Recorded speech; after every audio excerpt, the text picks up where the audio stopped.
Montana Territory, 1875. The sun beat down mercilessly on the dusty streets of Copper Creek, baking the wooden boardwalks and making the air shimmer with heat.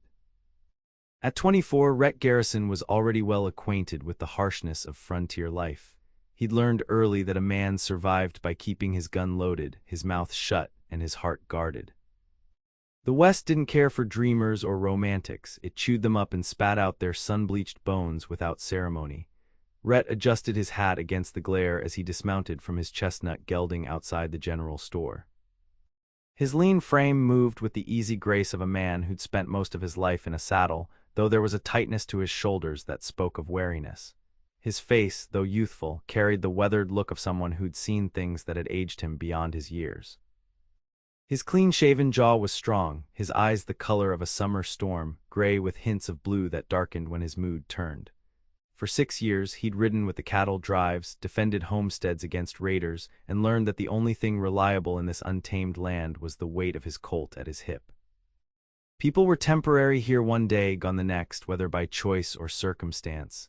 The frontier taught brutal lessons about attachment. Love was a luxury he couldn't afford, a weakness that could get a man killed. Rhett. "Got that telegram you've been waiting on?" called Sam, the store owner, as the cowboy pushed through the door. The bell jingled above his head, announcing his arrival to the handful of customers browsing the shelves. "Obliged," Rhett replied, his voice a quiet rumble as he approached the counter. He fished a coin from his pocket and slid it across the worn wood. "Job offer in Wyoming," Sam said, watching as Rhett unfolded the yellow paper. "Moving on again, I take it." Rhett nodded, scanning the telegram's contents. Another ranch, another cattle drive, another temporary home until winter passed or trouble found him. Way of things, Sam, no sense putting down roots in shifting sand. The older man sighed, running a hand through his thinning gray hair. "Might not be shifting sand if you gave it half a chance. Copper Creek's growing. We've got the new schoolhouse, church meetings every Sunday now, even talk of a proper town hall come spring." "Good for Copper Creek," Rhett replied, folding the telegram and tucking it into his shirt pocket. "I need supplies for the trail, heading out at first light."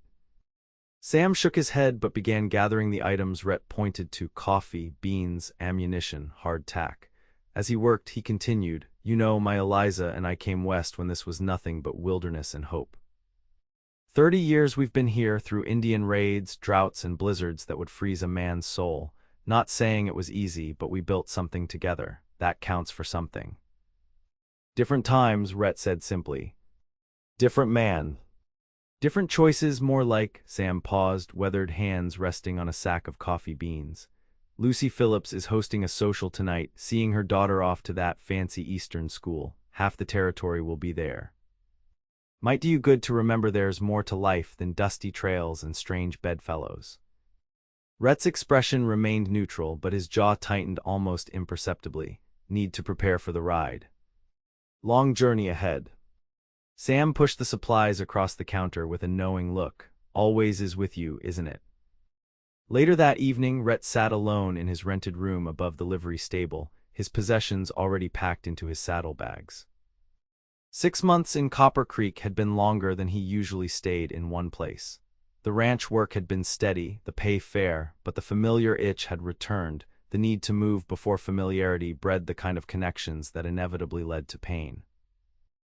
He pulled out a sheet of paper and a stub of pencil, staring at the blank page. It had become something of a ritual over the years, writing letters he never intended to send to a woman he'd never met. It had started as a joke, a way to mock his own loneliness during long nights on the trail. But over time, these unsent letters had become a confessional of sorts, a place to pour out the thoughts he couldn't share with the rough men he rode with.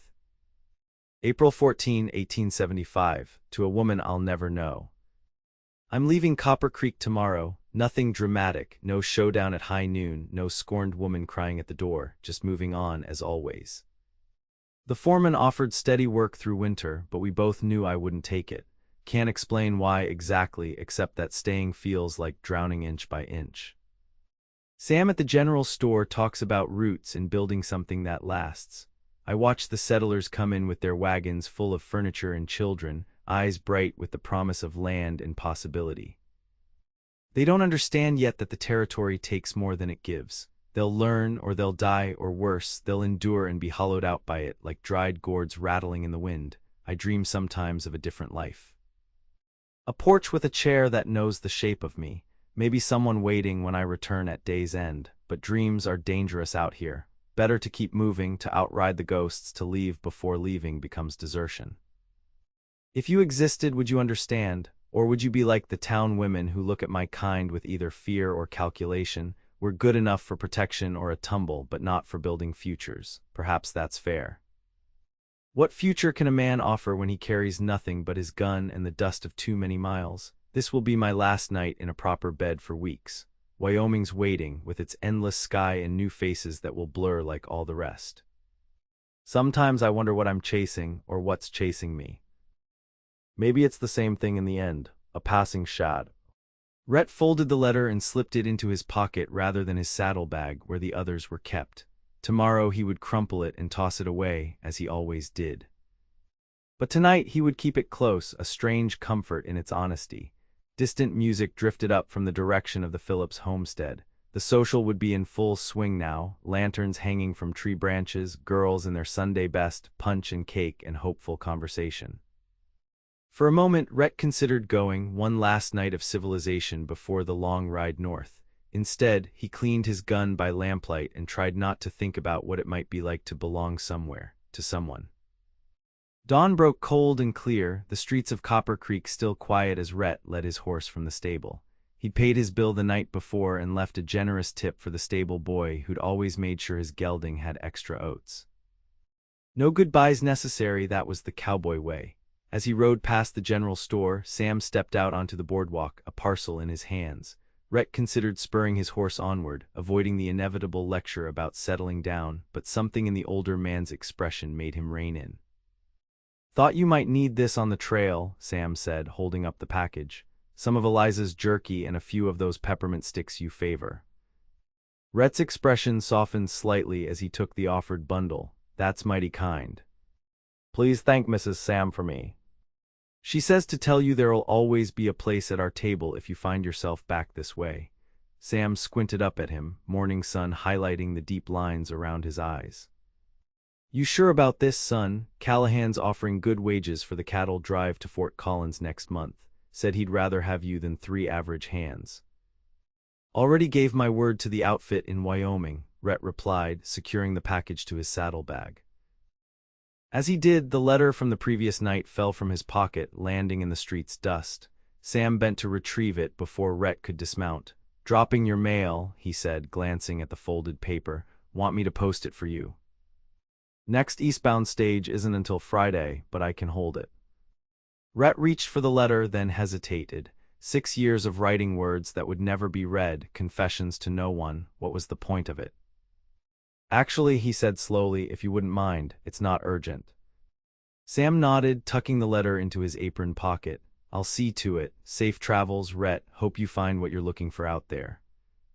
Rhett touched the brim of his hat in acknowledgement, then turned his horse toward the road leading out of town. He didn't look back, didn't see Sam examining the letter more closely, noting the absence of an address or even a name. The storekeeper shook his head with a sigh, then went inside to place the mysterious letter in the mail pouch, assuming Rhett had simply forgotten to complete the details in his haste to leave. And so, a letter never meant to be sent began its journey, while its author rode toward the horizon, certain that some things were better left unsaid. 10 years later, Colorado, 1885. Violet Montgomery smoothed her hands over her pale blue dress, adjusting the lace collar that framed her delicate features. At 26, she carried herself with the quiet dignity of a woman who had faced life's hardships and emerged stronger for them.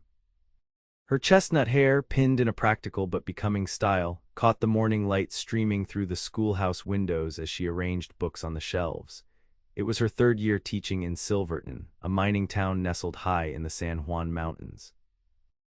The town had grown considerably since her arrival, transforming from a rough mining camp to something resembling civilization, with proper buildings replacing tents, families taking root among the fortune-seekers, and enough children to justify a schoolhouse.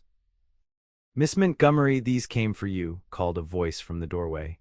Violet turned to see Tom Jenkins, the 13-year-old son of the freight office manager, holding a small stack of envelopes. She smiled warmly at one of her most enthusiastic students. "Thank you, Tom. That's very thoughtful of you to bring them all this way." Pa said they'd been sitting a while. "Some came with yesterday's shipment, but there's one that's real old-looking, said it might be important." The boy handed over the letters with the solemn importance of an official messenger. "Well, I appreciate the delivery. Are you ready for our geography lesson this afternoon? I believe you're presenting on the Mississippi River." Tom grinned, revealing a gap where he'd recently lost a tooth. "Yes, ma'am, been practicing all night. Ma says if I don't stop talking about riverboats, she'll send me down to St. Louis to work on one." Violet laughed. "We can't have that. I need my best geography student right here in Silverton." After the boy left, Violet settled at her desk to sort through the mail. A letter from her sister in Boston, the monthly education bulletin from Denver, a note from Mrs. Hollister about her son's persistent absence, likely working the family's claim again, and at the bottom of the pile, a yellowed, tattered envelope that bore the marks of a long and circuitous journey. The postmark was smudged almost to illegibility, but she could make out Montana Territory and a date that appeared to be from 1875, 10 years ago. The letter had no recipient name, only General Delivery, New York, written in a bold masculine hand. Various postal markings crisscrossed the envelope: undeliverable, returned to sender, no such address, along with several redirections and at least 3 different postage stamps showing its lengthy transit. Curiously, someone had eventually scrawled "Try Silverton, Colorado" on the corner, though Violet couldn't imagine why. She turned the envelope over, looking for a clue as to why this weather-beaten message had found its way to her desk, but found nothing more revealing. With careful fingers, she opened the delicate paper, mindful of the creases weakened by time and handling. The letter inside was written on plain stationery, the handwriting strong but unhurried. April 14, 1875, to a woman I'll never know. As Violet read, the sounds of the schoolroom faded away. The letter writer's raw honesty, the loneliness that echoed through his words, the beauty in his starkly poetic descriptions of frontier life, all of it struck a chord deep within her. By the time she reached the simple signature, "A passing shadow," her hands were trembling slightly. Who was this man? How had his letter, clearly never meant to reach anyone, found its way across the country to her schoolhouse desk in Silverton? And why did his words feel like they were written directly to her soul, as if the decade that had passed since their writing was nothing at all? The school bell rang, startling her from her reverie. She carefully folded the letter and placed it in her desk drawer as her students began filing in, their voices bright and cheerful against the mountain morning. But throughout the day, as she led recitations and corrected arithmetic problems, her mind kept returning to the mysterious letter and its nameless author. That evening, in the small but comfortable cabin she called home, Violet reread the letter by lamplight. Outside, the mountain wind whispered through pine trees, an accompaniment to her thoughts.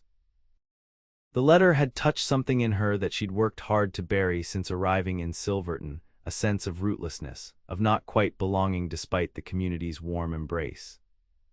The daughter of a Boston merchant, Violet had been raised with certain expectations: a good marriage, a respectable home, well-mannered children.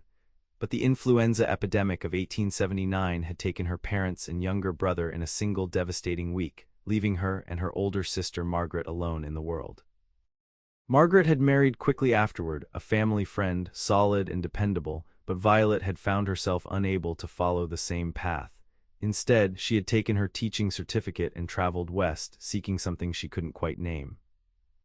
Distance from grief, perhaps, or purpose beyond the drawing rooms and social obligations that suddenly seemed unbearably trivial.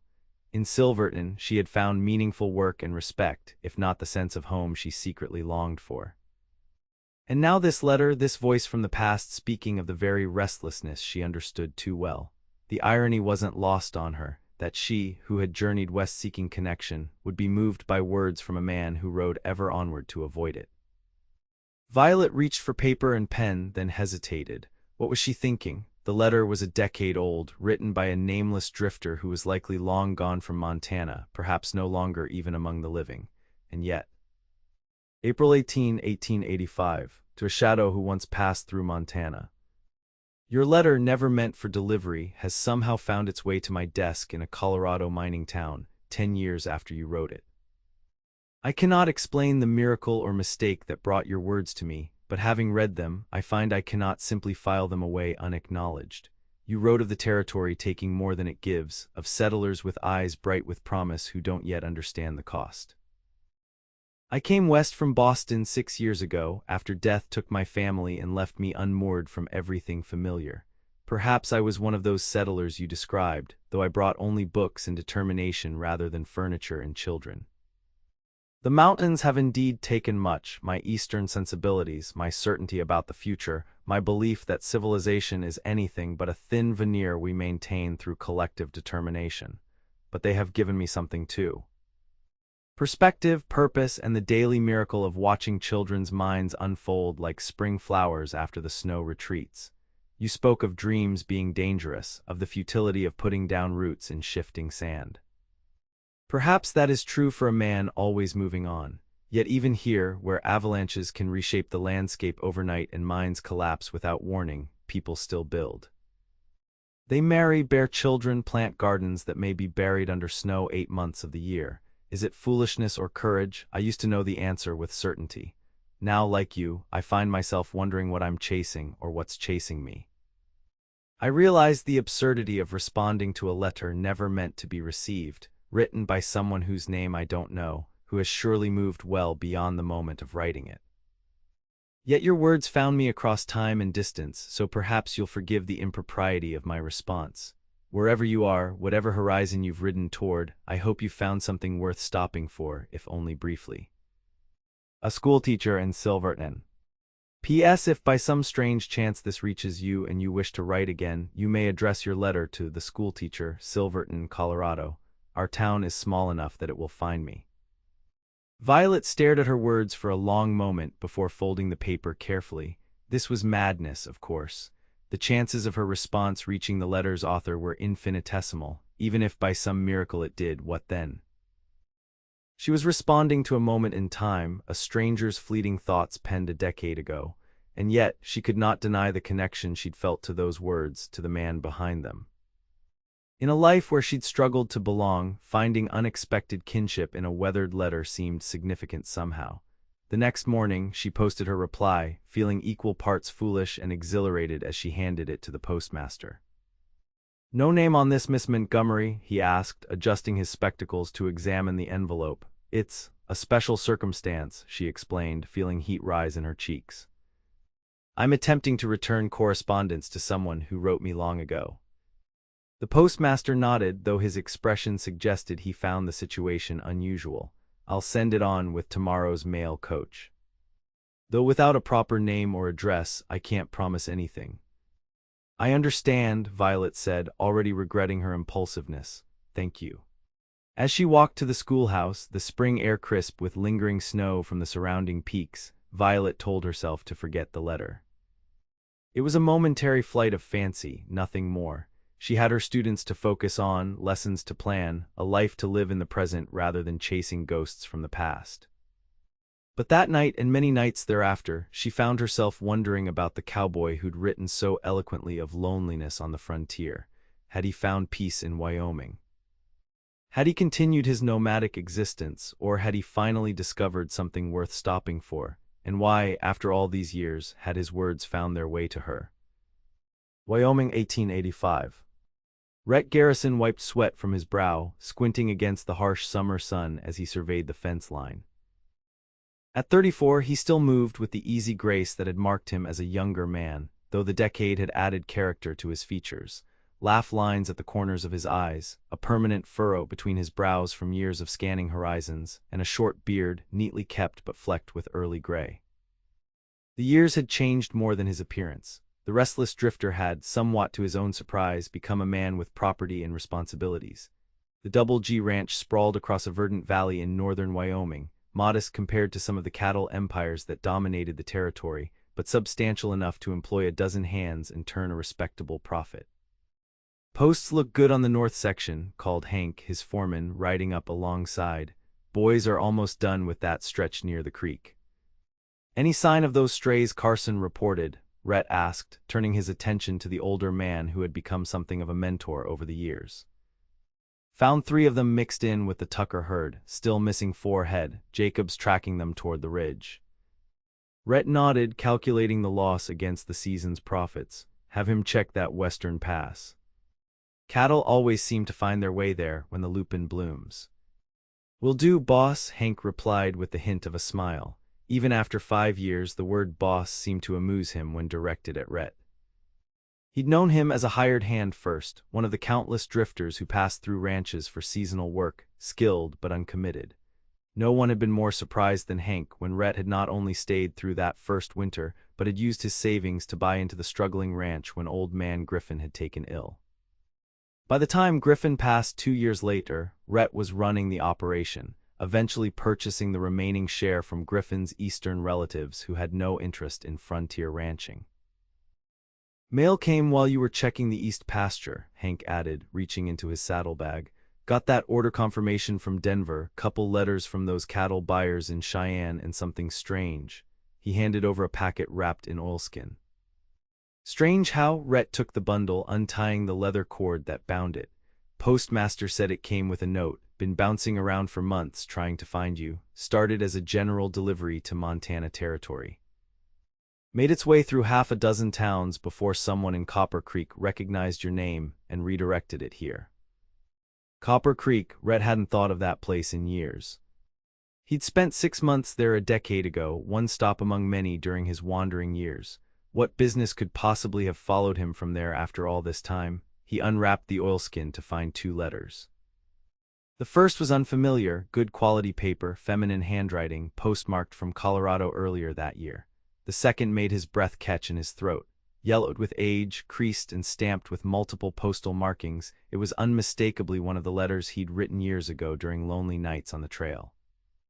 Letters never meant to be sent, except this one had been sent. He recognized the date immediately, April 14, 1875, his last night in Copper Creek, the letter he'd dropped and Sam had offered to mail.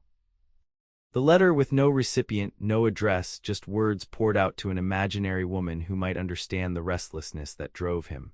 And somehow, impossibly, someone had responded. Everything all right? Hank asked, noticing Rhett's sudden stillness.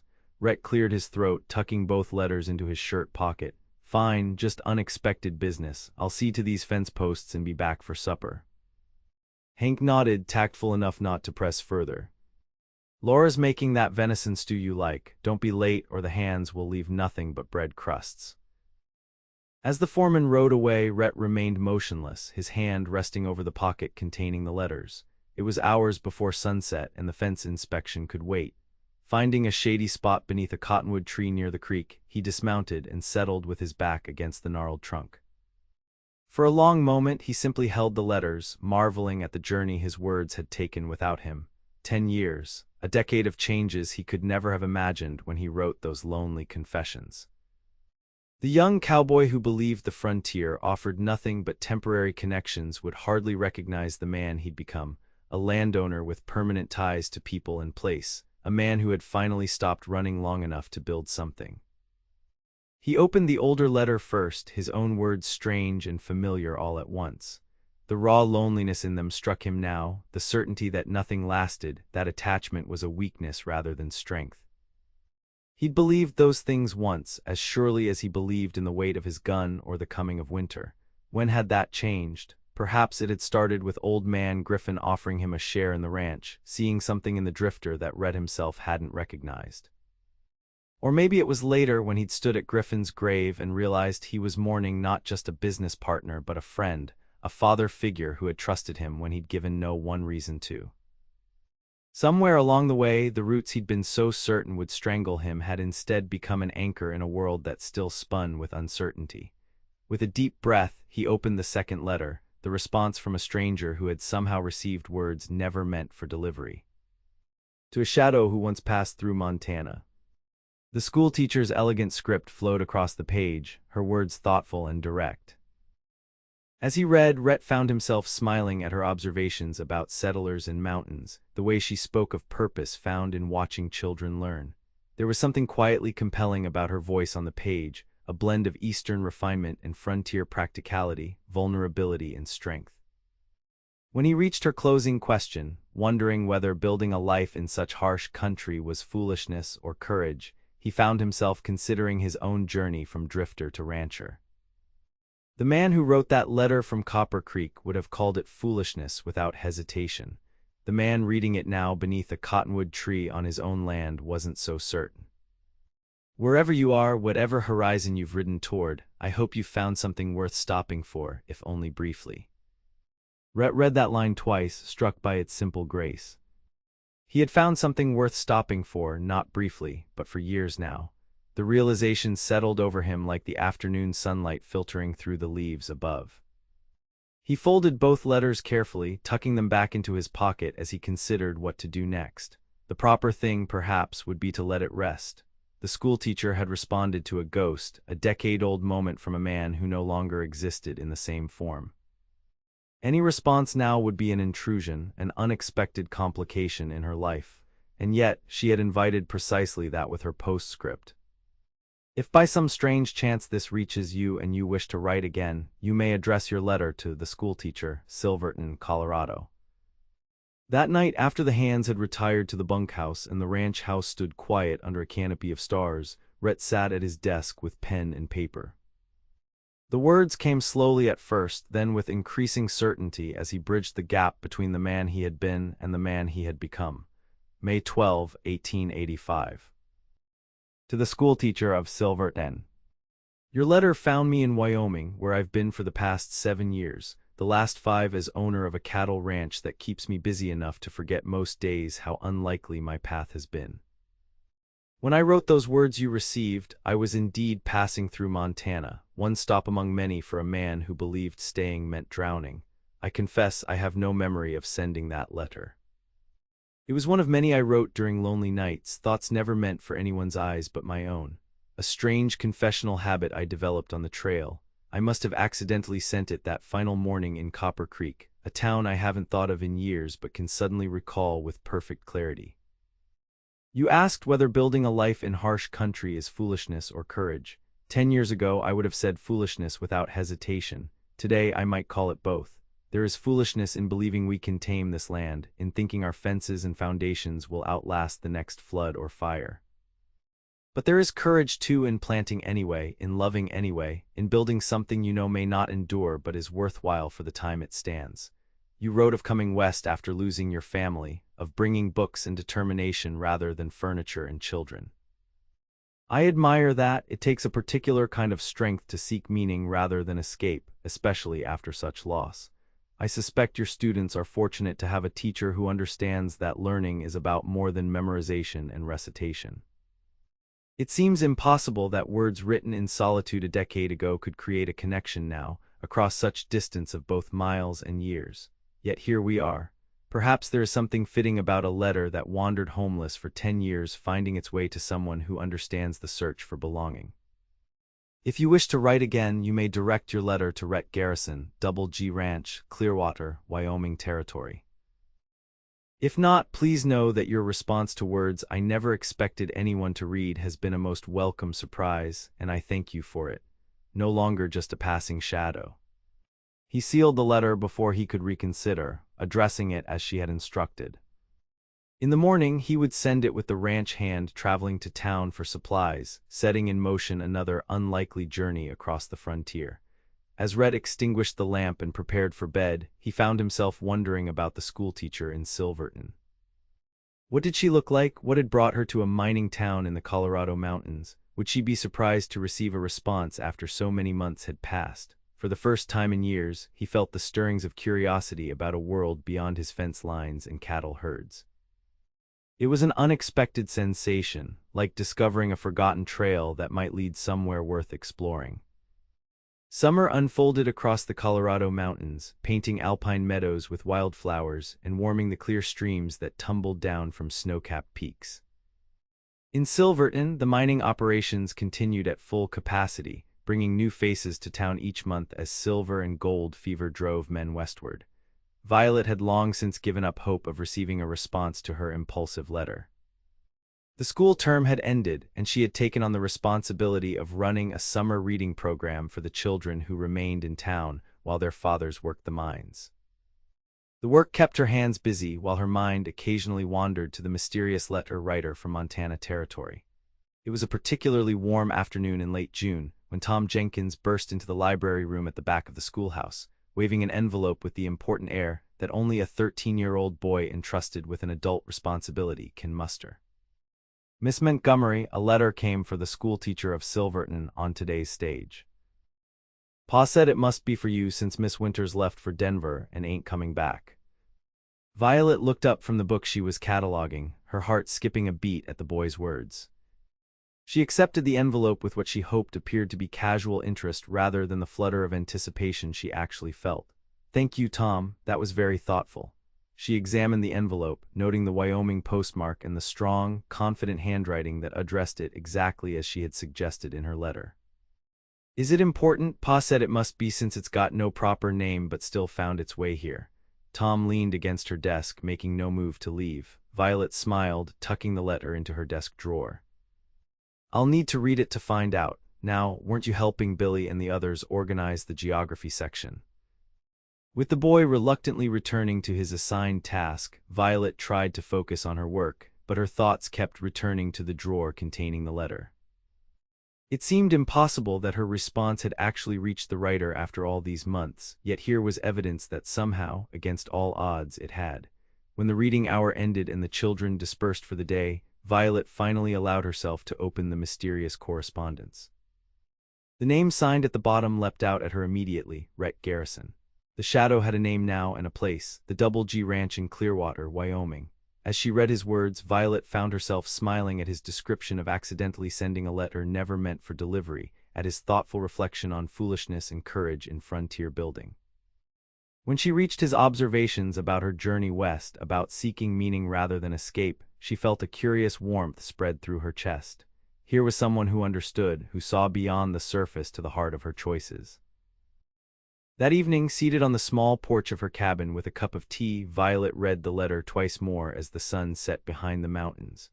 The distant sounds of the town, piano music from the hotel, the occasional burst of laughter from the saloon, the steady rhythm of the stamp mill formed a backdrop to her thoughts. She should not respond, she told herself firmly. It was one thing to answer a decade-old letter that had found its way to her by chance. It was quite another to initiate a correspondence with a man she'd never met, a rancher in Wyoming who likely had no interest in an extended exchange with a schoolteacher in Colorado. And yet, there was something in his words that called to her, not just courtesy or polite acknowledgement, but genuine engagement with her thoughts, a meeting of minds across the distance. Before she could talk herself out of it, Violet reached for her writing desk. July 2, 1885, Mr. Garrison. Your letter arrived this afternoon, delivered by one of my most curious students, who is now convinced we are engaged in some sort of secret communication. In a town this size, I suppose nothing remains private for long, though the contents of our correspondence remain my own. I confess I had given up hope of receiving a reply.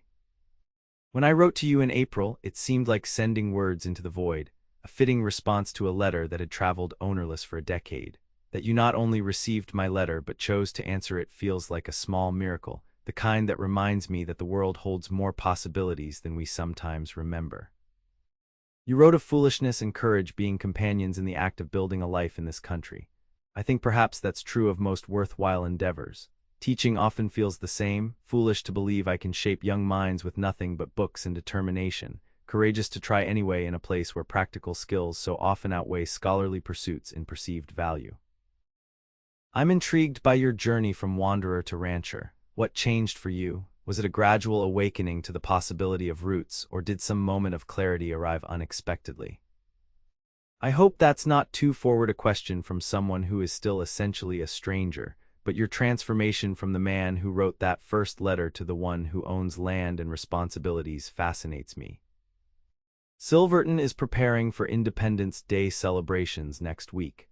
The mining companies are sponsoring fireworks, and my students are performing patriotic recitations in the town square. It's a curious blend of Eastern tradition and frontier practicality, ladies in their finest dresses perched on rough-hewn benches, miners with coal-stained hands waving small flags beside bank managers in tailored suits. Perhaps this is what America truly is, not the refined society of Boston or the rugged individualism of the frontier, but the space where they meet and make something new. I've filled this page with observations and questions without sharing much of myself, which seems unfair given the honesty of your letter. So let me remedy that. I came to Silverton after 3 years teaching in Denver, seeking something smaller, more immediate.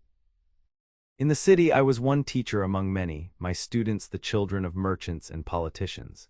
Here, I teach the sons and daughters of miners, ranchers, shopkeepers, children who might otherwise receive no education at all.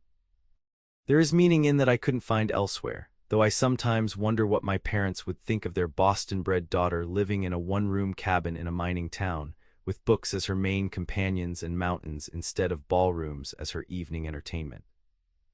If you wish to continue our correspondence, and please don't feel obligated out of courtesy, you may address future letters directly to Violet Montgomery, Silverton. It seems we've moved beyond anonymous exchanges. Sincerely, Violet Montgomery. She sealed the letter before doubt could overtake her, addressing it to Rhett Garrison at the Double G Ranch. In the morning, she would post it and resume her normal routine, trying not to count the days until a response might arrive, if one came at all. As summer progressed, letters traveled regularly between Wyoming and Colorado, each one longer than the last. Violet found herself sharing thoughts she had never voiced aloud about her family's death, her sister's conventional choices, her own uncertain path. Rhett wrote of his gradual transformation from drifter to rancher, of learning to value connection over freedom, of finding unexpected purpose in building something meant to last. Their exchanges became a cherished ritual, writing by lamplight, anticipating the familiar handwriting on an envelope, discovering new layers of the person behind the words. Without ever having met, they developed a rapport that felt more genuine than many of Violet's face-to-face relationships in Silverton. In late August, as the first hint of autumn crispness touched the mountain air, a letter arrived that was different from the others. The envelope was thicker, containing not just Rhett's usual pages but also a formal invitation. August 15, 1885, Dear Violet. Your last letter about the mining accident and your efforts to help the affected families arrived safely. I find myself constantly impressed by the quiet strength you bring to your role in Silverton, not just teaching arithmetic and geography, but showing those children what it means to face adversity with grace and purpose. The frontier needs more Violet Montgomerys and fewer gun-toting heroes from those ridiculous dime novels my ranch hands seem to favor. You asked about autumn in Wyoming. It comes earlier here than in your mountains, I think. Already the cottonwoods along the creek are showing yellow at their edges, and the nights have turned cool enough that I've added a blanket to my bed.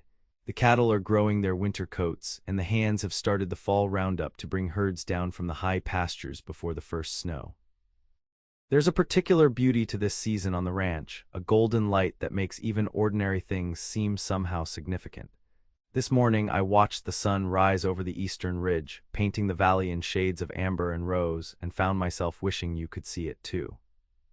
Your artist's eye would capture details my practical mind misses, I suspect, which brings me to the enclosed invitation.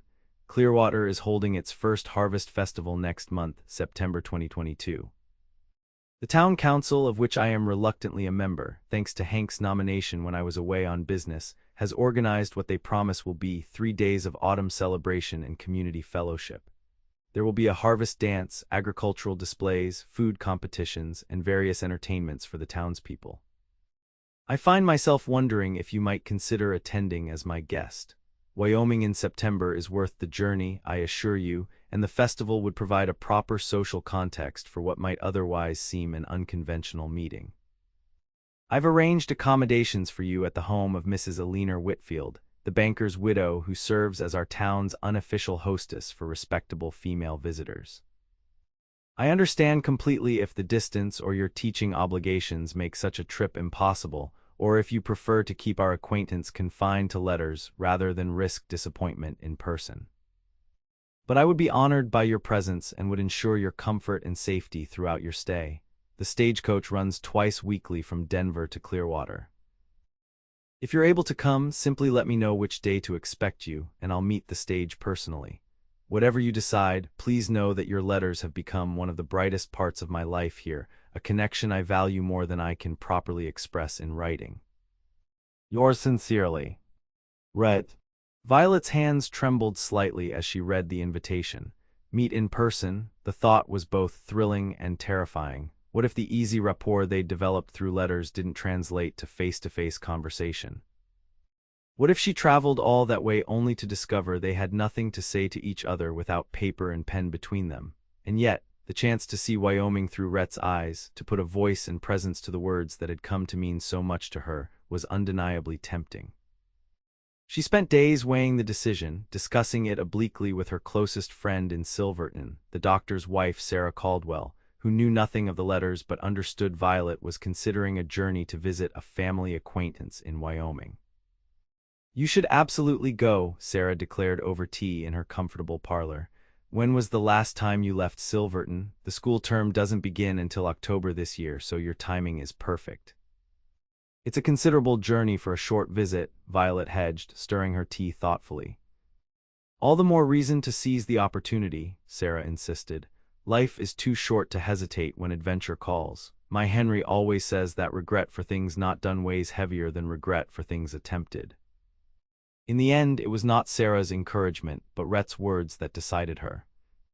A connection I value more than I can properly express in writing. She felt exactly the same way, and perhaps some things could only be properly expressed in person. September 1, 1885. Dear Rhett, after much consideration, I have decided to accept your invitation to the Harvest Festival. The school term does not begin until October, so I am free to travel. I plan to take the Denver and Rio Grande Railway to Denver on September 15th, then connect with the stagecoach to Clearwater on the 17th. I should arrive on the afternoon of the 19th, barring any unforeseen delays. I must admit to some nervousness about our meeting.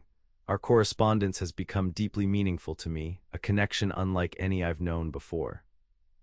There is a freedom in writing that sometimes eludes me in person, and I worry my actual self may disappoint compared to whatever image my letters have created. Yet despite these concerns, I find myself looking forward to seeing the Wyoming autumn you described so beautifully, to putting a voice and presence to the words I've come to treasure, and yes, to finally meeting the man who once described himself as a passing shadow, but who has become so much more substantial through his letters. Until then, I remain. Yours sincerely, Violet.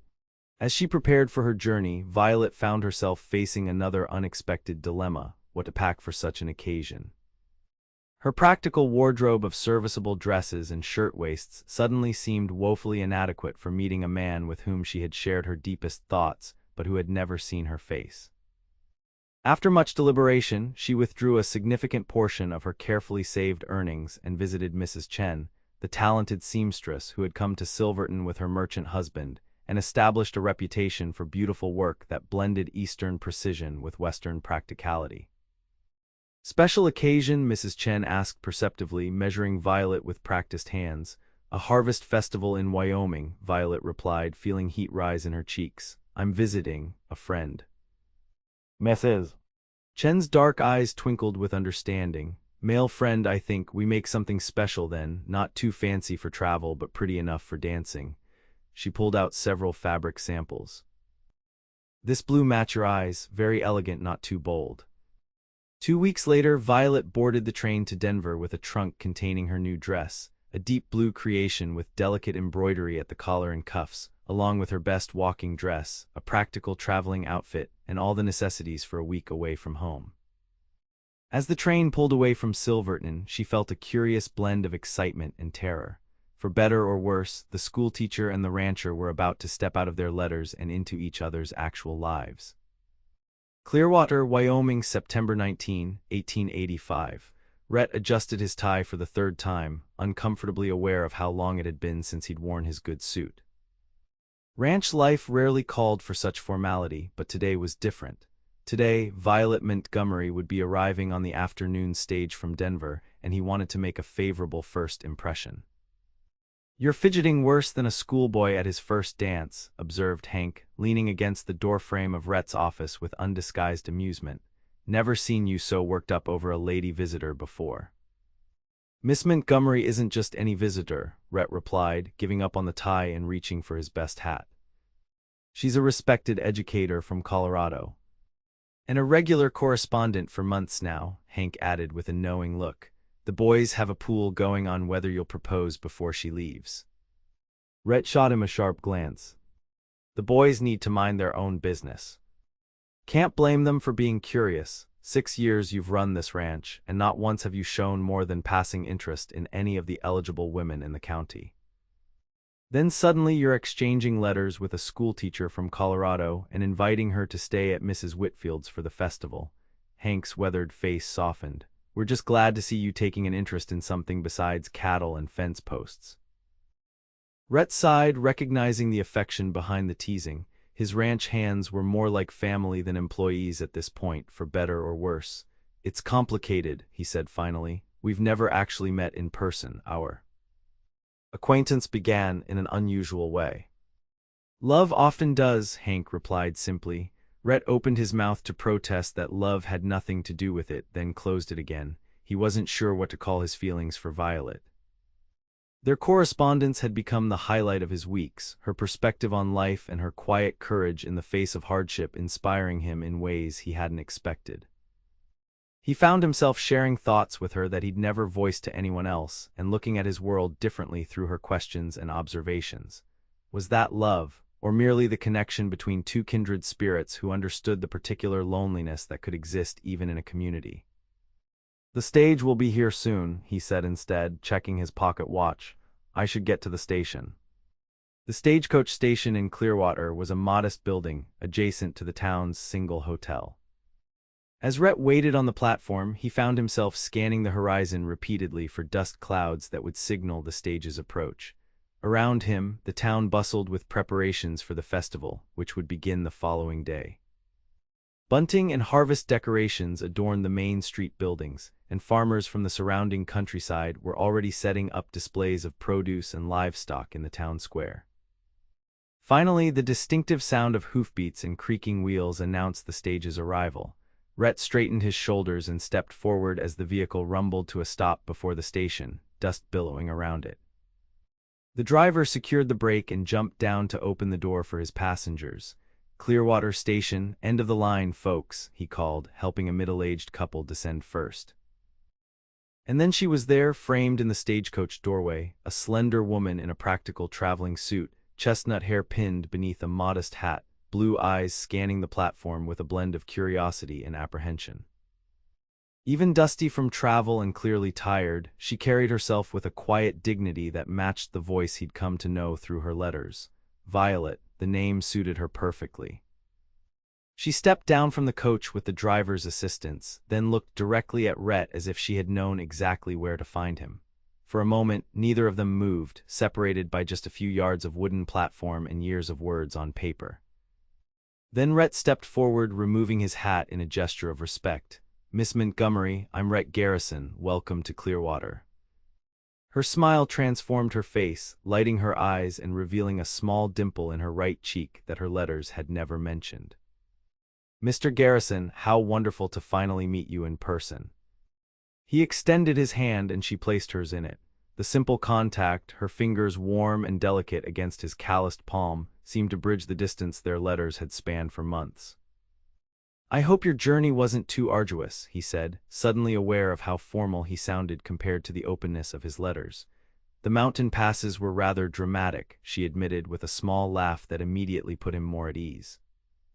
But the views were worth every moment of discomfort. Your Wyoming is beautiful, Mr. Garrison. Rhett, please, after all our correspondence, Mr. Garrison seems unnecessarily formal. Rhett, then. And you must call me Violet. Her gaze was direct but gentle, assessing him with intelligent eyes. You look exactly as I imagined from your letters, though perhaps a bit taller. He chuckled, relaxing further. And you are exactly as thoughtful in person as on paper, though your letters didn't mention that dimple. A blush colored her cheeks, making her even lovelier. An inherited feature from my mother's side. My sister has the same one.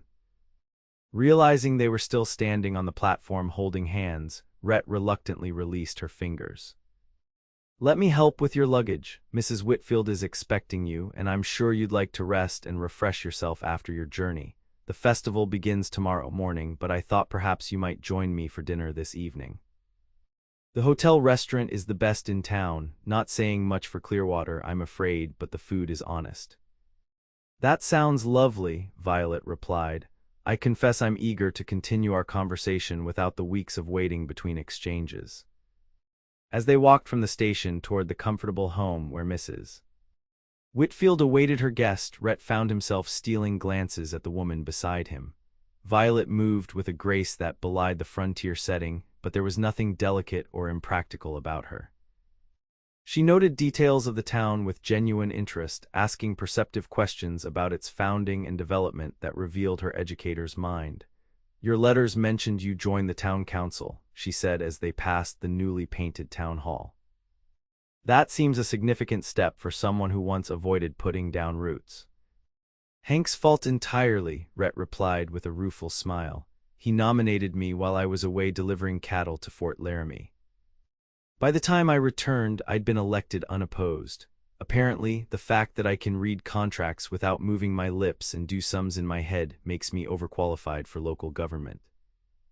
Violet laughed, the sound warming him more than the afternoon sun. I suspect there's more to it than literacy and arithmetic. People recognize leadership even when the leader is reluctant. Perhaps, he conceded, or perhaps they simply know I'm too busy with the ranch to interfere with their usual ways of doing things. They reached Mrs. Whitfield's handsome two-story home, painted a cheerful yellow with white trim and boasting a well-tended garden despite the approaching autumn. The widow herself appeared on the porch before they'd even opened the gate, a plump, energetic woman in her 60s with iron-gray hair and keen eyes that missed nothing. You must be Miss Montgomery, she called, descending the steps with surprising speed. Welcome, my dear, we're so pleased you've come all this way for our little festival. Her gaze shifted to Rhett, a knowing twinkle in her expression. And punctual as always, Mr. Garrison, though I've never seen you quite so well turned out for meeting the stagecoach before. Rhett cleared his throat. Miss Montgomery, may I present Mrs. Eleanor Whitfield, whose hospitality is matched only by her talent for making newcomers feel immediately at home. You're too kind, Mr. Garrison, Mrs. Whitfield said, taking Violet's hand warmly. Now I'm sure Miss Montgomery would like to rest and freshen up after her journey. The blue room is all prepared, my dear, with a lovely view of the garden. Supper at the hotel, I understand. I'll have hot water sent up immediately so you can wash away the travel dust. As the older woman efficiently ushered Violet toward the house, the schoolteacher glanced back at Rhett with a smile that held both gratitude and anticipation. Until this evening, then. I'll call for you at 7, he replied, placing his hat back on his head and reluctantly turning toward his own duties. There were last-minute festival arrangements to oversee, ranch business to attend to before tomorrow's celebrations, and somehow, a way to calm the unexpected nervousness he felt at the prospect of dinner with Violet Montgomery. Dinner at the Clearwater Hotel was everything Rhett had hoped for and more. Initial awkwardness quickly gave way to the same easy rapport they'd developed through their letters, with the added pleasure of immediate response rather than weeks of waiting. Violet, refreshed from her journey and dressed in a becoming blue dress that matched her eyes, proved to be an engaging dinner companion with a gentle wit that frequently made him laugh. They spoke of her journey, of the festival preparations, of the books they'd both read recently. As the evening progressed, their conversation deepened to the more personal topics that had filled their letters, her experiences teaching frontier children, his unexpected journey from drifter to rancher, the challenges and rewards of building a life in the West. I still find it remarkable, Violet said as they lingered over coffee, that the man who wrote that first letter I received, so certain that roots were a kind of slow death, is the same man who now sits on a town council and hosts harvest festivals. Rhett considered this, turning his coffee cup between his hands. Not the same man, I think, or at least not the same understanding of what it means to belong somewhere. He looked up, meeting her gaze directly. That young cowboy thought freedom meant constant motion, that connection was a trap. He didn't understand that true freedom might include the choice to stay, to build, to care about something larger than himself. What changed your mind? She asked, her expression genuinely curious. Not any single moment, he replied thoughtfully. Old man Griffin offering me partnership in the ranch was part of it, seeing something in me I didn't see in myself. Then there was a blizzard the winter after I bought in, 3 days of howling wind and snow so thick you couldn't see your hand before your face. Lost a dozen cattle but saved the rest because the hands pulled together, worked without sleep, trusted each other's judgment when visibility failed. He paused, remembering. I realized afterward that I belonged to something, not just owned it but was part of it. The ranch, the people, the responsibility of it all, and instead of feeling trapped by that, I felt anchored. Like I finally understood what all that wandering had been looking for. Violet's eyes were soft with understanding, a place to matter. Yes, he agreed, struck by the simple accuracy of her observation. Exactly that. A place to matter. As they walked back to Mrs. Whitfield's house under a sky brilliant with stars, Rhett found himself suddenly, inexplicably nervous.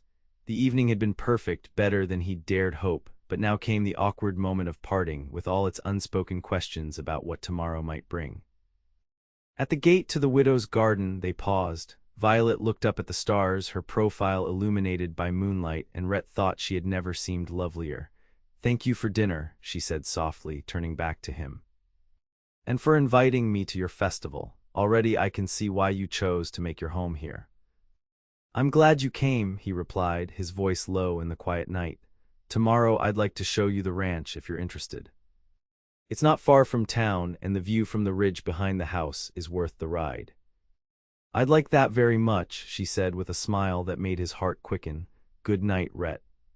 "Good night, Violet." He watched her walk up the path to Mrs. Whitfield's door, waiting until she was safely inside before turning toward his own lodgings. As he walked through the quiet town, Rhett realized he was smiling like a fool and couldn't bring himself to care who might see it. The Harvest Festival began the following morning with a parade down Clearwater's Main Street, farm wagons decorated with corn stalks and pumpkins, children carrying baskets of apples, the town's small brass band playing patriotic tunes with more enthusiasm than precision. As a council member, Rhett was obliged to ride near the front, uncomfortable with the attention but proud of the town's efforts.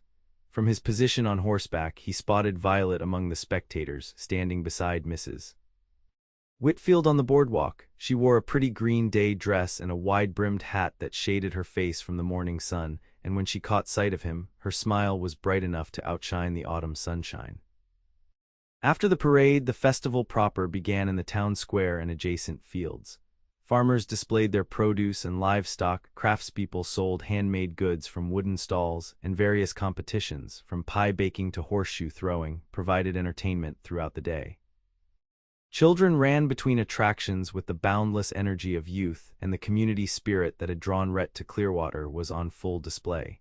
As promised, Rhett took Violet to see the Double G Ranch that afternoon. They rode side by side along the well-maintained road leading west from town, Violet proving to be a capable horsewoman despite her city upbringing. "My father believed every properly educated person should know how to ride," she explained as they traveled. "He arranged lessons for Margaret and me from the time we were old enough to sit a saddle. Though I must admit, Boston riding paths are somewhat different from Wyoming trails." The Double G came into view as they crested a small rise, a sprawling main house built of solid timber, a large barn and stable complex, bunkhouse for the hands, and various outbuildings spread across a verdant valley with mountains rising majestically in the distance. Cattle grazed in the lower pastures, and the creek that gave the nearby town its name wound like a silver ribbon through the property. "It's beautiful," Violet said with genuine admiration. "So different from our mountains in Colorado, but beautiful in its own way." "Griffin's son designed the main house," Rhett told her as they approached. "He'd studied architecture back east before coming west to join his father. Didn't take to ranching, but he left his mark before returning to Philadelphia." They stabled the horses and Rhett gave her a tour of the main house, a surprisingly elegant structure given its frontier location, with large windows that framed the mountain views, comfortable furnishings that balanced practicality with style, and bookshelves that immediately drew Violet's attention. "You have a wonderful collection," she said, examining the volumes with the appreciation of a true bibliophile. "I wouldn't have expected to find Tennyson and Emerson alongside manuals on cattle breeding and Wyoming territorial law." Griffin's influence initially, Rhett admitted. He was a great reader, but I've added to it over the years. Books are good company during long winter evenings. Yes, they are, she agreed with a smile that suggested shared understanding of solitude's particular challenges. After the house tour, they rode up to the ridge Rhett had mentioned, where a natural clearing offered a panoramic view of the entire valley. The afternoon sun bathed the landscape in golden light, highlighting the changing colors of autumn that were just beginning to transform the foliage. They dismounted to better appreciate the vista, letting the horses graze nearby. Standing side by side at the edge of the clearing, with the ranch spread out below them and mountains rising in the distance, Rhett felt a curious sense of completion, as if a circle that had begun with that long-ago letter was finally closing. Now I understand what you meant about the golden light making ordinary things seem significant, Violet said softly. There's a particular quality to it, a warmth that feels like benediction. Rhett looked at her, struck by the poetry of her observation and the way the sunlight illuminated her face, highlighting the delicate curve of her cheek and the thoughtful intelligence in her eyes. In that moment, he knew with absolute certainty that the connection they'd formed through letters was something rare and precious, something he wanted to explore further in person. "Violet," he began, then hesitated, searching for the right words. She turned to him, her expression open and expectant. "Yes." Before he could continue, the sound of approaching hoofbeats interrupted the moment. They both turned to see Hank riding toward them at a gallop, his expression urgent. "Rhett," he called as he reined in his horse. "Sorry to disturb you, but there's trouble. Telegram from the lumber camp, fires broken out in the North Woods. They're trying to contain it, but with this dry spell and today's wind." Rhett's mind immediately shifted to practical concerns. The lumber operation was one of the ranch's important sidelines, and more critically, several families lived near the camp, including the foreman's pregnant wife and young children. "How far has it spread?" he asked, already moving toward his horse. "Started small, but moving fast according to Morgan's report. Town's organizing a bucket brigade, but they need more men and equipment from the ranch." Hank nodded respectfully to Violet. "Begging your pardon, ma'am, didn't mean to interrupt your tour." "No apology necessary," she replied firmly. "How can I help?" Both men looked at her in surprise, and she continued with practical determination. "I've lived in a mining town for 3 years, Mr.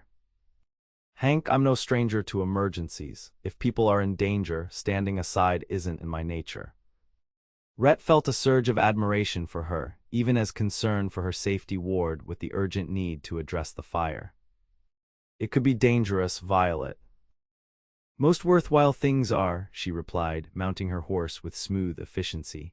"At the very least, I can help coordinate supplies or tend to anyone affected. My father insisted his daughters learn basic medical care alongside our other accomplishments." There was no time to argue. The three of them rode hard back to the ranch, where preparations were already underway. Ranch hands loaded wagons with barrels of water, axes, shovels, and other equipment needed to fight the fire. Rhett issued rapid instructions, directing some men to the lumber camp while sending others to help evacuate the nearby homesteads. Violet, true to her word, immediately made herself useful, helping the cook pack food and medical supplies for the firefighting crews. When Rhett approached her before departing with the main group, she was efficiently wrapping bandages and organizing salves for potential burns. "You should return to town with Mrs. Whitfield," he told her, concern evident in his voice. "The festival committee has been notified about the emergency. Most activities are continuing for the children's sake, but many of the men are joining the firefighting efforts." "I'll be more useful here," she replied firmly. "Laura has already shown me where everything is in the kitchen, and I can help prepare food for the men when they return in shifts. Please don't worry about me, Rhett. Focus on containing the fire and keeping everyone safe." He studied her for a moment, recognizing the quiet strength that had been evident in her letters, now displayed in person. "We'll be back when we can, if the wind shifts and the fire changes direction." "I know," she interrupted gently. "Laura explained the evacuation plan. Now go, people need you." Impulsively, he took her hand and pressed it briefly. "Thank you." The next 12 hours passed in a blur of smoke, heat, and exhausting labor. The fire had indeed spread quickly through the drought-dry forest, threatening not only the lumber camp but several homesteads in its path. Rhett worked alongside his men and volunteers from town, digging fire breaks, dousing flames, and helping evacuate families and livestock from the fire's path. By midnight, they had managed to contain the worst of the blaze, though smaller fires still burned in places, requiring constant vigilance. The lumber camp had sustained damage to several outbuildings, but the main structures and, most importantly, all personnel were safe. 2 homesteads had been evacuated as a precaution, those families now sheltering in town or at neighboring properties. It was nearly dawn when Rhett finally returned to the ranch house, exhausted, smoke-stained, and relieved that the crisis had been largely averted. To his surprise, lights still burned in the kitchen windows despite the early hour. Inside, he found Violet and Laura working together, preparing a hot meal for the returning men. The kitchen was warm and fragrant with the smell of coffee, fresh bread, and hearty stew. Violet looked up as he entered, her face showing both relief and concern as she took in his disheveled appearance. "You're back," she said simply, setting aside the towel she'd been holding and moving toward him. "Are you hurt? Is everyone safe?" "No serious injuries," he assured her, suddenly acutely aware of his smoke-blackened clothing and unshaven face. "Fire's mostly contained now, lost some timber in a few outbuildings, but all people and most livestock are accounted for." She nodded, visibly relieved. "Sit, you need food and coffee. Laura and I have been taking turns napping so we could keep the kitchen running. The men who returned earlier said you wouldn't leave until the main danger was past." Too tired to argue, Rhett sank onto a bench at the kitchen table. Violet immediately poured him coffee and ladled a generous portion of stew into a bowl, setting both before him with a quiet efficiency that spoke of her practical nature. "You didn't have to stay up all night," he said after taking a grateful sip of the strong, hot coffee. "This isn't how I intended your visit to go." Violet sat across from him, her own weariness evident but her eyes clear and direct. "I'm glad I was here. Being useful is far better than sitting in town wondering what was happening." Laura, the ranch cook, a sturdy woman in her 50s who had been with the Double G since before Rhett's ownership, nodded approvingly. "Miss Montgomery's been a godsend, Mr. Garrison. Organized the supplies, helped with the cooking, even tended those burns on Jenkins' arm when he came back earlier. Got a teacher's way about her, calm in a crisis and knows how to make people listen." Rhett smiled despite his exhaustion. "That doesn't surprise me in the least." After he had eaten and the other men had been fed in shifts, Rhett insisted that Violet rest. The small guest room off the main house was prepared for her, and though she protested that she wasn't tired, her stifled yawn betrayed her. "Sleep a few hours," he urged. "I need to check on the fire site one more time, but I'll be back by midday. The festival dance is tonight, and I still owe you a proper tour of Clearwater that doesn't involve emergencies." She relented, allowing him to escort her to the guest room. At the door, she turned to him with a soft smile that somehow cut through his fatigue like sunlight through morning mist. "You were magnificent today," she said quietly. "The way everyone looked to you for direction, how you remained calm even when things seemed worst. Your letters never mentioned that quality, the natural leadership that makes people trust you instinctively." Embarrassed by her praise, Rhett shook his head. "Just doing what needed doing. Get some rest, Violet. We'll talk more later." He left before she could see how deeply her words had affected him, before the emotions of the long night and her unexpected presence throughout it could overcome his carefully maintained composure. There was still work to be done, fire sites to check, men to relieve, practical concerns that couldn't wait for the confusing tangle of feelings he'd need to sort through later. By early afternoon, with the fire reduced to smoldering remnants being monitored by a rotation of hands, Rhett finally returned to the main house to clean up and rest before the evening's festival dance. To his surprise, he found Violet in the ranch office, efficiently organizing the papers that had been hastily set aside when the fire alarm came. She looked up as he entered, a becoming flush coloring her cheeks at being caught among his private business documents. "I hope you don't mind," she said quickly. "Everything was in such disarray, and I thought I might help while waiting for you to return." Rhett leaned against the doorframe, too weary to be anything but honest. "I don't mind at all. In fact, I'm beginning to think the Double G has never run more smoothly than since your arrival." Her answering smile was warm but tinged with something like wistfulness. Laura made up a bath for you in the wash house. She said you'd be needing it before the dance. Is that still happening after everything? The town council decided to proceed, Violet explained. Mrs. Whitfield sent word. They feel it's important for community morale after the fire scare, and since no lives were lost and the damage was contained, there's cause for gratitude rather than mourning. Rhett nodded, understanding the frontier pragmatism behind the decision. Life went on, celebrations continued even in the shadow of near disaster. It was how settlements survived out here, acknowledging danger without surrendering to it. Then we should attend, he said simply. Though I'll need that bath and about a week's sleep first. Violet laughed, the sound brightening the room like sunshine. The bath, certainly. The sleep will have to wait. I believe you promised me a dance, Mr. Garrison, and I intend to hold you to it. Hours later, freshly bathed and dressed in his good suit once again, Rhett escorted Violet back to town for the festival's culminating event. The dance was held in the newly constructed town hall, decorated for the occasion with autumn leaves, sheaves of wheat, and paper lanterns that cast a warm glow over the proceedings. Despite the previous day's emergency, the mood was celebratory, perhaps even more so for the reminder of how quickly fortune could change on the frontier. Violet had changed into the blue dress she'd worn for dinner their first evening, but had styled her hair differently, with soft curls framing her face and a simple blue ribbon woven through the chestnut locks. She looked beautiful, and Rhett wasn't the only man to notice. Several of Clearwater's eligible bachelors approached her for dances throughout the evening, which she accepted with gracious politeness while always returning to Rhett's side afterward. As the local fiddle players struck up a waltz, Rhett offered her his hand. I believe I promised you a dance, Miss Montgomery. Her eyes sparkled as she placed her fingers in his. So you did, Mr. Garrison. He led her onto the floor, grateful for the dancing lessons his mother had insisted upon during his youth in St. Louis, before the family had moved west. Violet moved with natural grace, following his lead effortlessly as they joined the other couples circling the floor. You dance very well for a cowboy, she observed with a teasing smile. My mother's doing, he admitted. She was determined her sons wouldn't be complete savages even on the frontier. My brothers rejected the lessons as soon as they were old enough to refuse, but I secretly enjoyed them. A hidden talent revealed, Violet said. What other surprises are you keeping, I wonder?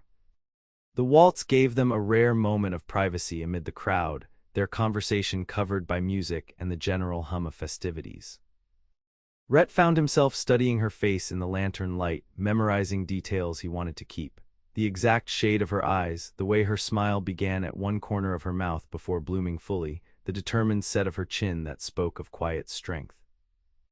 I've been meaning to thank you, he said as they turned smoothly with the music, not just for your help during the fire, though that was remarkable, but for answering that letter in the first place. For seeing something worth responding to in the words of a younger, more foolish version of myself. Her expression softened. Those words found me at a time when I needed to hear them, when I was questioning my own choices and path. There was such honesty in that letter, such raw truth about loneliness and belonging. How could I not respond? And now, he asked, his voice low, do you regret coming all this way to meet the author in person? I'm not sure I live up to the man who wrote those letters. No, she said with quiet certainty. You're better, more complex, more present, more, she hesitated, then finished simply. More real. The music was drawing to a close, but Rhett was reluctant to end their conversation or release her from his arms. Violet, there's something I need to. Once again they were interrupted, this time by Mrs. Whitfield approaching with the mayor's wife in tow, both women beaming with the particular expression of those about to introduce an eligible young woman to someone they consider a suitable match. Miss Montgomery. What a lovely dancer you are, Mrs. Whitfield exclaimed. I was just telling Mrs. Porter how fortunate we are to have such a distinguished visitor from Colorado for our festival. Introductions and polite conversation followed, during which Rhett found himself gradually separated from Violet by the well-meaning but intrusive townswomen. By the time he extricated himself, the music had started again, and one of the younger ranchers from the valley had claimed Violet for the next dance. The remainder of the evening passed pleasantly, but without another opportunity for private conversation. As the dance concluded and people began to disperse, Rhett and Violet found themselves walking back to Mrs. Whitfield's house once more, the older woman tactfully allowing them to lag slightly behind her on the moonlit street. "I leave tomorrow afternoon," Violet said softly as they reached the garden gate. "The stage returns to Denver at 4. Rhett felt an unexpected pang at her words, though he'd known her visit was temporary. 3 days had somehow changed everything, transforming their correspondence from an interesting connection to something far more significant. "I'd like to see you in the morning before you go," he said. "There's something I want to show you if you're willing to rise early." Of course, she agreed readily. "What time?" "I'll come at dawn. Dress warmly, the mornings are getting cooler." They paused at the gate, and Rhett was acutely aware of Mrs. Whitfield pretending to admire her flowers while actually watching them from the corner of her eye. "Thank you for the dance," Violet said, her voice carrying a warmth that suggested she was thanking him for far more than just the waltz. "Thank you for coming to Clearwater," he replied. "Sleep well, Violet." He waited until she was safely inside before turning toward his own lodgings, his mind already planning for the morning and the conversation he'd been trying to have since their moment on the ridge. True to his word, Rhett arrived at Mrs. Whitfield's house as dawn was just beginning to paint the eastern sky with pale light. Violet was waiting on the porch, wrapped in a warm shawl against the morning chill, her face bright with anticipation despite the early hour. "Good morning," he greeted her, offering his hand to help her down the steps. "I hope you slept well."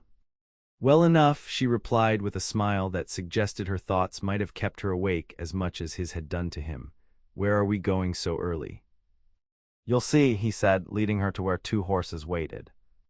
"It's not far, but it's worth the ride." They mounted and rode through the quiet town, the streets empty save for a few early risers beginning their day. Rhett led them north, away from the ranch and toward a high bluff overlooking the valley. As they climbed, the first rays of sun began to break over the distant mountains, casting long shadows across the landscape below. At the summit, they dismounted and approached the edge of the bluff, where a natural stone outcropping formed a perfect vantage point. Rhett spread a blanket he'd brought and invited Violet to sit. "This is my favorite place in all of Wyoming territory," he told her as they settled side by side on the blanket. "I come here when decisions need making or when the world seems too complicated. The perspective helps somehow." Before them, the valley stretched out in breathtaking beauty, bathed in the golden light of sunrise. The town of Clearwater was visible to the south, smoke rising from morning fires, and beyond it the Double G Ranch spread across its verdant acres. Mountains rose majestically in the distance, their peaks catching the first full rays of the sun while shadows still clung to the valley floor. "It's magnificent," Violet breathed, her eyes wide with wonder, like seeing the world as it was meant to be seen, whole and perfect in the morning light. They sat in companionable silence for a time, watching as the sun rose higher and the landscape gradually revealed its full daytime colors. Birds called from nearby trees and a light breeze carried the scent of pine and sage. Finally, Rhett turned to face her directly. "Violet, I've been trying to find the right moment to ask you something important. Each time I've tried, we've been interrupted, but here, now, it's just us and the morning." She met his gaze steadily, her blue eyes clear and direct in the early light. "What is it, Rhett?" "These past months of letters, and especially these days together, have meant more to me than I can properly express. You've helped me see my life differently, not just the ranch and Clearwater, but my place in it all, the connections I've made and those I still want to make." He took a deep breath, finding courage in the openness of her expression. "I know you have your teaching position in Silverton, your own life and responsibilities there, but I find myself wondering if there might be a place for you here as well, at the Double G in Clearwater." "With me?" Violet's eyes widened slightly, and he hurried on before doubt could overtake him. "I'm not asking for an immediate answer or a complete upheaval of your life. But I am asking if you might consider a future where our correspondence becomes something more permanent. Clearwater needs a schoolteacher desperately. The town council has been trying to recruit one from back east with little success. The children here deserve someone like you, someone who understands both worlds and can help them navigate between them." He reached for her hand, taking it gently in his. "And I find that I need you too, Violet." Your perspective, your strength, your quiet wisdom that sees beyond the surface of things. I know it's sudden, perhaps even presumptuous after such a brief visit, but I also know that what we've built through our letters is something rare and valuable, something I don't want to lose when you return to Colorado. Violet's fingers tightened around his, but her expression held a complexity of emotions he couldn't fully decipher. Rhett, she paused, visibly gathering her thoughts. These days have been among the most meaningful I've experienced since coming west. Meeting you in person has only deepened the connection I felt through your letters, but this is a significant decision, one that would change the course of both our lives. I understand, he said quickly. I'm not asking for an answer now, only for you to consider the possibility. Finish your term in Silverton, fulfill your obligations there, but write to me, continue what we've begun, and perhaps visit again when you can. The Double G will be here, and so will I. She smiled then, a warm, genuine smile that reached her eyes and lightened his heart. I will certainly consider it, Rhett, and I will definitely continue writing to you.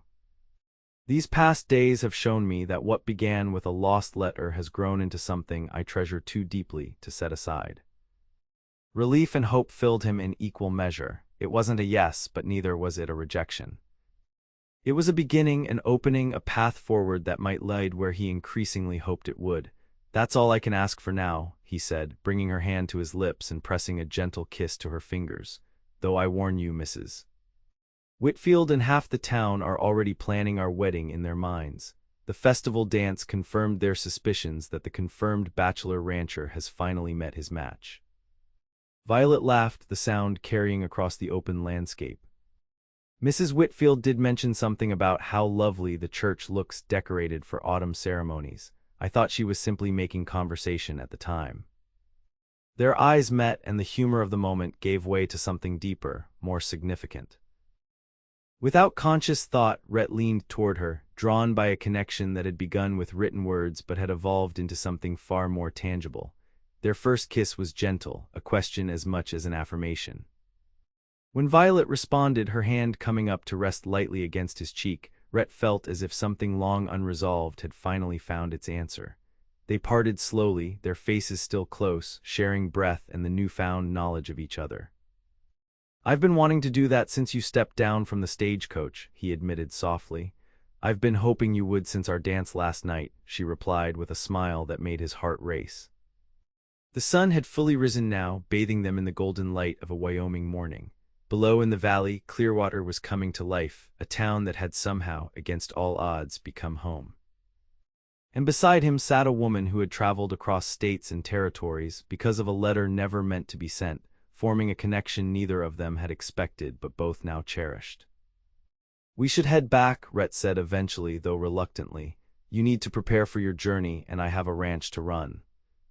Violet nodded but made no immediate move to rise. Yes, but let's stay just a moment longer. I want to remember this exactly as it is, the light, the view, this feeling of possibility. So they remained, side by side on the bluff overlooking the valley, until the day was fully established and the time for departure could no longer be delayed. 6 months later, Silverton, Colorado. Snow fell in lazy spirals outside the schoolhouse windows as Violet completed the last of her grading for the term. The winter had been harsh in the mountains, with heavy snowfall isolating Silverton from the surrounding communities for weeks at a time. Such conditions were not unusual for a mining town perched high in the San Juans, but this year the isolation had felt particularly acute for reasons that had little to do with weather and everything to do with a ranch in Wyoming.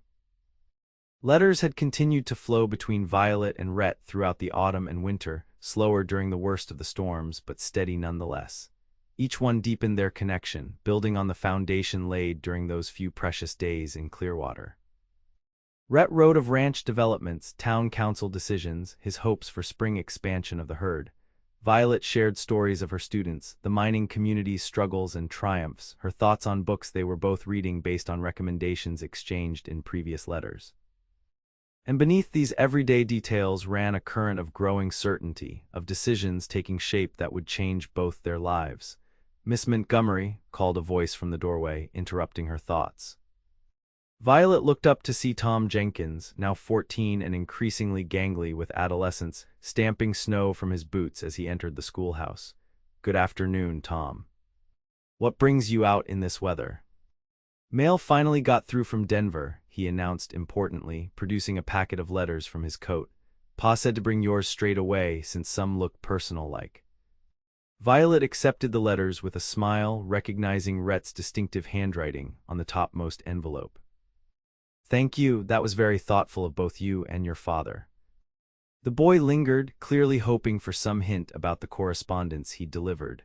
Violet had grown accustomed to the town's gentle curiosity about her relationship with the Wyoming rancher. News of her visit to Clearwater for the Harvest Festival had spread quickly upon her return, and subsequent letters bearing the Wyoming postmark had been noted with interest by the postmaster and, consequently, most of Silverton. "Will you be needing anything else, Miss Montgomery?" Tom asked when it became clear she wasn't going to open the letters in his presence. "Ma says there's more snow coming tonight. Might want to stock your woodpile before it hits." "I believe I'm well prepared, but thank you for the warning," she replied. "Please be careful on your way home. The paths are getting slippery as the temperature drops." Once the boy had departed, Violet set aside her grading and opened Rhett's letter with eager fingers. His words were, as always, thoughtful and direct, detailing winter activities at the ranch and developments in Clearwater. But it was the final paragraphs that made her heart beat faster. "The town council met yesterday to discuss the school situation. Clearwater's population has grown significantly this past year, with 15 families now settled within town limits and another dozen on surrounding homesteads. Between them, they have 28 children of school age and 6 more who will be ready within the next 2 years. The need for a proper teacher has become urgent. I mentioned your name, of course, though they needed little prompting to remember the lovely schoolteacher from Colorado who so impressed everyone during her brief visit. The council has authorized me to extend a formal offer of employment, beginning with the fall term if you were to accept. The salary would match what you currently earn in Silverton, with housing provided as part of your compensation. That housing, my dear Violet, could take several forms. The town has a small but comfortable cabin near the newly constructed schoolhouse that would be yours if you wished it. Alternatively, there is a rather large ranch house about 3 miles outside of town that has entirely too many rooms for its single occupant, who finds himself hoping more with each passing day that you might consider sharing it with him. I promised I wouldn't press you for an answer until your term in Silverton was complete. That time approaches now, and I find my patience wearing thin. Not from doubt, your letters have given me every reason to hope, but from the simple desire to begin our life together rather than continuing to imagine it from a distance. The spring cattle drive to Fort Laramie departs in mid-April. I plan to accompany it myself this year, and from there, it would be a relatively short journey to Silverton. If it would not be unwelcome, I could arrive at your door by the first week of May. By then, you will have fulfilled your obligations for the school term, and perhaps we might discuss in person what the next chapter holds for both of us. Until then, I remain faithfully yours, Rhett. Violet read the letter twice, her hands trembling slightly with emotion. The formal job offer was no surprise. They had discussed the possibility in previous correspondence, and she had already begun to make quiet inquiries about who might take over her position in Silverton if she were to leave. But Rhett's plan to come to her this time instead of her traveling to him, moved her deeply. Setting the letter aside, she gazed out at the falling snow, her mind filled with images of Wyoming's golden valleys, of the Double G Ranch spread below the morning sun, of Rhett's face as they sat together on that high bluff overlooking his world. 6 months had passed since that day, yet the memory remained vivid, a touchstone she returned to when doubt or loneliness threatened. Her life in Silverton had been fulfilling in many ways. She had found purpose in teaching the miners' children, respect in the community for her dedication and skills, a measure of independence that would have been impossible in Boston society. But increasingly she had come to recognize what was missing, the sense of belonging that went beyond professional satisfaction, the connection to someone who truly saw and understood her. With sudden clarity, Violet realized she had already made her decision, had perhaps made it months ago on that Wyoming bluff, but had needed time to acknowledge it fully. The prospect of leaving Silverton brought sadness. Of course, she had friends here, students she cared for deeply, but the pull toward Clearwater, toward Rhett and the life they might build together, was stronger than any ties holding her in Colorado. Rising from her desk with new purpose, Violet gathered her papers and books, preparing to head home before the predicted storm intensified. She had letters to write to the school board explaining her decision not to renew her contract for the following year, to her sister in Boston sharing her plans for the future, and most importantly, to Rhett, confirming that his journey to Silverton would indeed be welcome and that she was ready to discuss what came next. As she locked the schoolhouse door behind her and stepped into the snowy afternoon, Violet felt a sense of rightness settle over her like a comfortable shawl. The path ahead might hold challenges, a new town, new responsibilities, the adjustment to life as part of a couple rather than an independent woman, but it also promised joy, partnership, and the kind of belonging she had been seeking since leaving Boston all those years ago. The snow continued to fall as she made her way home through Silverton streets, transforming the mining town into a picture postcard scene of winter beauty.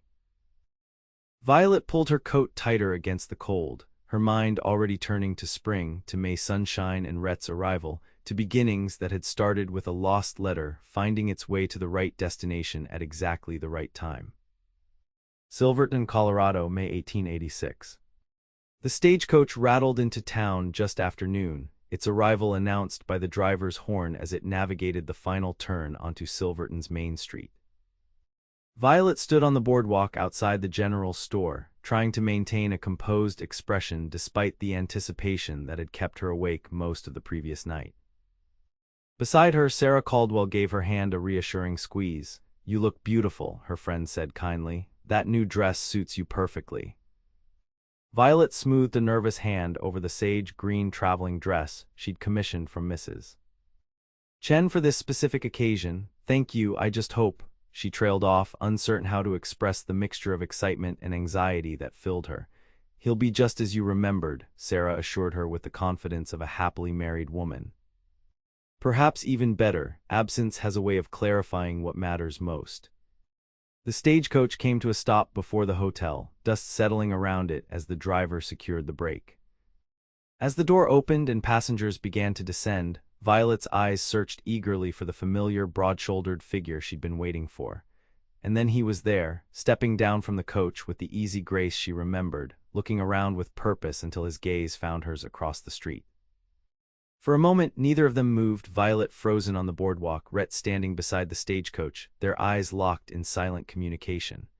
Then he was moving toward her, crossing the street with long strides, and Violet found herself walking forward to meet him, propriety forgotten in the joy of reunion. They met in the middle of the dusty street, heedless of curious onlookers or passing wagons. "Violet," Rhett said, her name on his lips sounding like both greeting and prayer. He looked exactly as she remembered, perhaps a bit more tanned from spring work on the ranch, his gray-blue eyes warm with emotion as they took in her face. "You're here," she replied, aware of how inadequate the words were to express what she felt. "You actually came." "I said I would," he reminded her with a smile that made her heart skip. "Nothing short of catastrophe could have kept me away." They stood there, drinking in the sight of each other after 6 months of separation, until Sarah's discreet cough reminded them of their public location. Violet felt heat rise in her cheeks as she became aware of the interested gazes directed their way from passers-by and store windows.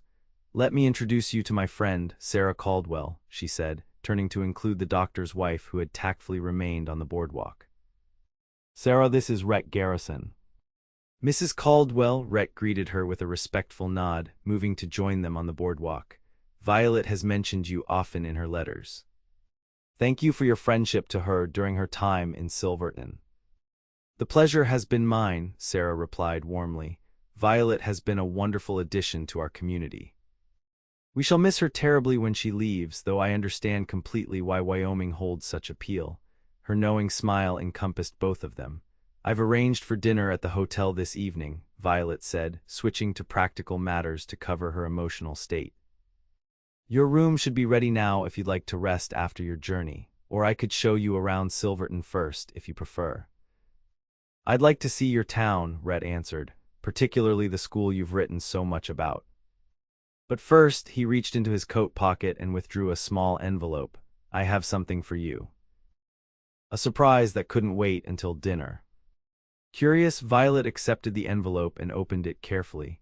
Inside was a single sheet of paper, folded around something small and metallic. As she unfolded the paper, a brass key fell into her palm. "What's this?" she asked, looking up at him in confusion. Rhett's expression was a blend of tenderness and barely contained excitement. "The key to your new schoolhouse in Clearwater. The town council approved the final construction plans last month, with all the features you mentioned in your letters: large windows for natural light, built-in bookshelves, a proper slate board instead of the painted wall they were originally considering." Violet stared at the key in her palm, deeply moved by the tangible symbol of the future waiting for her in Wyoming. "They incorporated my suggestions, but I haven't even formally accepted the position yet."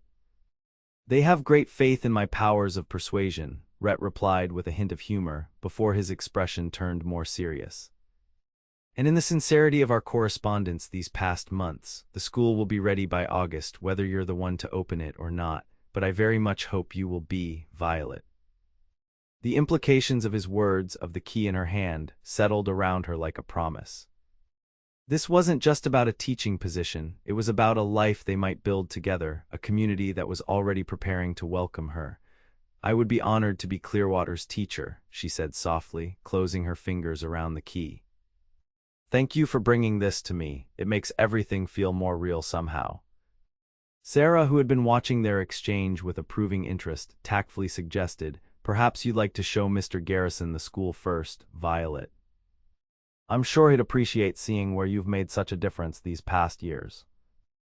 The afternoon passed in a pleasant blur as Violet guided Rhett through Silverton, showing him the schoolhouse where she'd taught for 3 years, introducing him to students and parents they encountered on their walk, pointing out her favorite spots in the mountain town that had been her home. Through it all, Rhett was attentive and genuinely interested, asking thoughtful questions and offering observations that showed how closely he'd read her letters describing life in Silverton. By the time they reached the small cabin that had been Violet's home, the afternoon was waning, golden light slanting through the pine trees surrounding her property. Sarah had tactfully excused herself earlier, leaving them to continue their tour alone with a reminder about their dinner reservation at 7. "It's not much," Violet said as she unlocked her door, suddenly self-conscious about the modest dwelling, "but it's been a good home." Rhett followed her inside, his tall frame making the cabin seem even smaller than it was. But his expression as he looked around held only appreciation, not judgment. "It suits you," he said, taking in the neat arrangement of furniture, the bookshelves lining one wall, the small desk by the window where she wrote her letters to him. "Practical but comfortable, with room for what matters most." Violet watched as he examined her bookshelves, noting the volumes they had discussed in their correspondence, smiling at the collection of rocks and pressed flowers she'd gathered on walks through the mountains. There was something profoundly intimate about having him in her space, seeing the daily context of her life that letters could only partially convey. "Would you like tea?" she offered, moving toward the small stove more to give her hands something to do than from any belief that he was actually thirsty. "In a moment," Rhett replied, turning from the bookshelves to face her directly. "First, there's something I need to say, something I've been rehearsing since Fort Laramie." The seriousness in his tone made Violet's heart quicken. She sat down at the small table, gesturing for him to join her. "What is it?" Rhett took the chair opposite hers, then reached across the table to take her hands in his. "Violet, when I invited you to the Harvest Festival last year, I had no idea how completely that visit would change my life. I knew I respected and admired the woman I'd come to know through letters, but meeting you in person, seeing your strength during the fire, your kindness with everyone you encountered, your ability to find beauty even in difficult circumstances, it confirmed what I'd begun to suspect through our correspondence." He paused, his thumbs tracing gentle patterns on her palms. "I love you, Violet Montgomery, not just the idea of you or the words you write so eloquently, but you, the whole, complex, remarkable woman who somehow received a letter never meant to be sent and saw something in it worth answering." Emotion welled up in Violet's throat, making speech difficult. "Red Eye. Please let me finish," he said gently. I came to Silverton not just to see you again or to extend the teaching offer in person, though those were reason enough for the journey. I came because I want to ask you a question that couldn't properly be asked in a letter." Still holding her hands, Rhett left his chair and knelt beside her, his eyes never leaving hers. From his pocket he withdrew a small velvet box. "Violet Montgomery, would you do me the great honor of becoming my wife, not just Clearwater's teacher, though you'll be wonderful in that role, but my partner, my love, the person I want to build a life with in all the ways that matter?" He opened the box to reveal a ring, not an ostentatious diamond, but a beautifully crafted band of gold holding a deep blue sapphire that matched her eyes almost exactly, flanked by two smaller stones that caught the late afternoon light streaming through the cabin windows. "It was my grandmother's," he explained softly. "My mother kept it for me, hoping someday I'd find someone worthy of its history, someone like you." Tears filled Violet's eyes as she looked from the ring to Rhett's face, seeing there all the love and hope and certainty she felt in her own heart. "Yes," she whispered, then more strongly, "yes, Rhett, I would be honored to be your wife." Joy bloomed across his features as he slipped the ring onto her finger, where it fit as if it had been made for her. Then he rose, drawing her up with him, and finally, after months of separation, his lips met hers in a kiss that held all the promise of their future together. When they finally parted, both breathless and smiling, Rhett kept his arms around her, as if unwilling to let any distance come between them again. "I have one more surprise," he said, his voice husky with emotion, "something I found when preparing for this journey." Keeping one arm around her waist, he reached into his inside coat pocket and withdrew an envelope, yellowed with age and creased from handling. Violet recognized it immediately, the original letter that had started everything, the one she'd found on her desk in Silverton nearly a year ago. "Where did you get this?" she asked, taking it carefully from him. "I thought it was lost in all the correspondence between us. I found it in my old trail bag, tucked into a book I'd forgotten about," Rhett explained. "It must have been returned to me at some point after you responded, and I saved it without really thinking. It seemed right to bring it full circle, to have it with us when we decided on our future." Violet traced the faded postmarks with her finger, marveling at the journey this single letter had taken, not just across physical distance but through time itself, connecting two people who might otherwise never have met. "It's remarkable, isn't it," she said softly, "how something that wasn't even meant to be sent could lead to this moment." "Perhaps it was always meant to find you," Rhett suggested, his arms tightening around her. "Perhaps some words need to be written even when we think no one will read them, because somewhere, someone needs to hear exactly what we're afraid to say aloud." Violet looked up at him, this man who had gone from anonymous letter writer to correspondent to friend to beloved, and felt a sense of completion that transcended anything she could have imagined when she first opened that weather-beaten envelope. "I think you may be right," she replied, rising on tiptoe to kiss him again, the letter pressed between them like a promise fulfilled. "Some things are simply meant to be, even if they take the scenic route to get there." Clearwater, Wyoming, September 20, 1886. The morning of the second annual Harvest Festival dawned clear and bright, autumn sunlight gilding the changing leaves and lending a festive glow to Clearwater's decorated Main Street. From the bedroom window of the Double G Ranch house, Violet watched the day begin, savoring the quiet moments before the celebration would draw them into town. 3 months had passed since her wedding to Rhett, a simple but beautiful ceremony in the Clearwater Church, attended by the entire town and a small contingent from Silverton, including Sarah Caldwell and several of Violet's former students. Margaret had traveled from Boston with her husband and children, bringing with her their parents' wedding rings, saved after their deaths for this very purpose. The sisters had wept together, grief and joy mingling as the family circle both diminished and expanded in new ways. Life as Mrs. Garrison had brought changes both expected and surprising. The transition from independent schoolteacher to rancher's wife might have been difficult had Rhett been a different sort of man. But from the beginning, he had made it clear that their partnership was just that, a joining of equals, each with their own strengths and responsibilities, working together to build something neither could create alone. The new schoolhouse had opened in August as promised, with Violet presiding over the education of 28 pupils ranging from 6 to 16 years of age. The work was challenging but deeply rewarding, especially with the town's enthusiastic support and Rhett's unwavering encouragement. He had even joined her occasionally, sharing his knowledge of ranching and territorial history with students who regarded him with a mixture of awe and affection.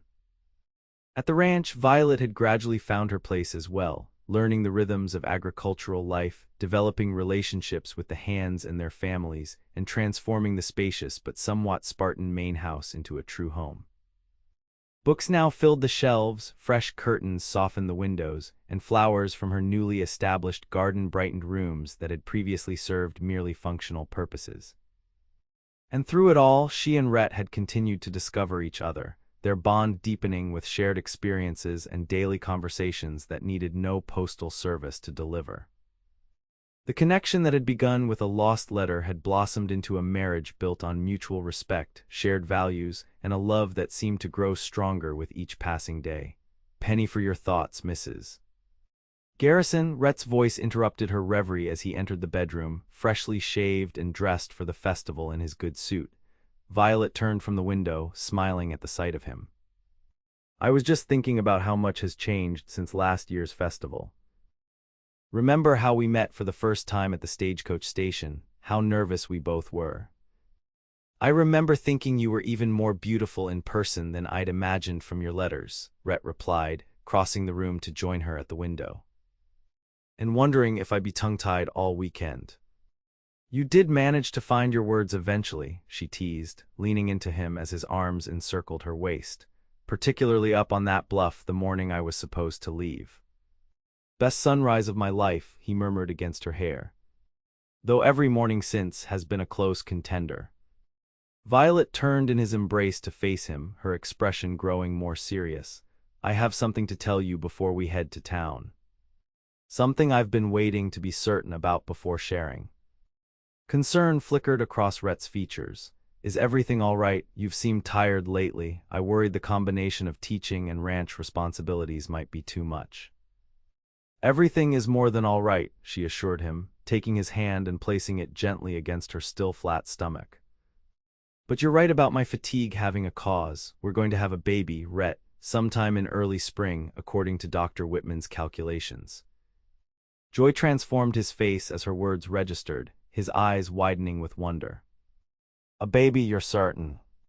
Violet nodded, her own happiness reflected in his reaction. "The doctor confirmed it yesterday when I went into town for supplies. I wanted to be sure before I told you."